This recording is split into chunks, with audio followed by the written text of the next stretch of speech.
My name is Gabi Schiller, and I'm the New England High School Regional Manager at StandWithUs, a nonprofit Israel education organization that combats anti-Semitism and promotes education about the Jewish community. I work closely with Jewish high school students across the state, mostly in public schools, and I want to share a bit about what they're facing.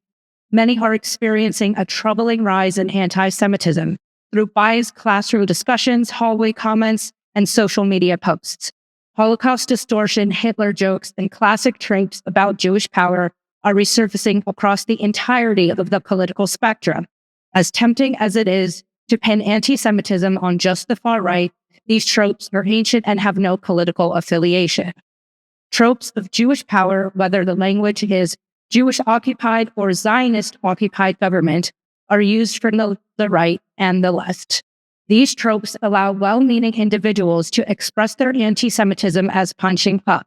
So when students express any connection to Israel, religious, historical, or familial, they're labeled as colonialists or genocide supporters. Most of my students end up staying silent, fearing academic or social backlash. This is personal to me. I'm the granddaughter of Holocaust survivor Schiller, and in his honor, have spent years studying how anti-Semitism mutates over time. In the past, Jews were scapegoated through religious persecution, then blamed for communism after World War I, and then later dehumanized as racial threats by the Nazis. Today, Jews, including Jewish students, are portrayed as human rights violators simply for their religious, ethnic, and cultural ties to Israel.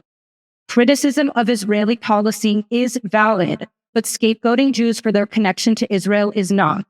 Framing them as inherently powerful or oppressive only masks anti-Semitism as activism. This isn't ignorance, it's discrimination, and it requires real action. Some suggested action items are as follows. First, schools should adopt the IHRA definition of anti-Semitism. It is not legally binding and specifically outlines in its definition that criticism of Israel cannot be constituted to anti-Semitism, but it does offer a clear framework to identify historical and contemporary anti-Semitism. Second, schools should recognize May as Jewish American Heritage Month alongside AAPI Month and honor International Holocaust Remembrance Day on January 27th. Finally, curriculum must reflect Jewish identity in full, not just as a religion, but as a people with a 3,000-year-old connection to the land of Israel.